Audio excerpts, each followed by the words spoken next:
Hi mga mommies! Welcome back to my channel, Mommy Chamini Vlog. So for today's video, magkakaroon lang ako ng konting kwento patungkol sa awareness na baka ang inyong mga little ones ay magkakaroon ng tigdas hangin.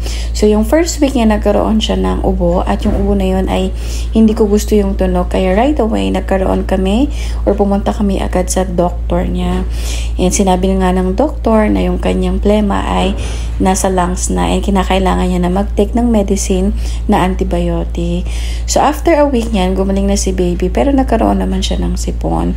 So, akala ko, tuloy-tuloy na yung kanyang pagaling. So, lumabas lang kami, namasyal lang kami sa temple kasi nga, it's a Holy Week, Napagtanto ko na dapat talaga kapag may nararamdaman kahit mild lang yung ating mga babies or yung mga anak natin, hindi na natin sila nilalabas kasi nga baka mas lumala pa yung nararamdaman nila. And then, kinabukasan nga, ayun, sinipon na talaga siya and medyo mainit na rin si baby that time. Pero hindi naman siya umabot sa 37.8. So, hindi ko pa rin siya pwedeng bigyan ng paracetamol. And then, after niyan, kinabukasan, mga Monday, may sinat pa rin siya. And then, nung Tuesday, meron na akong nakita mga butlig-butlig sa tiyan niya. And magpapacheck up sana kami kaso wala si doctor. And then, Wednesday, ayun, lumabas na talaga lahat.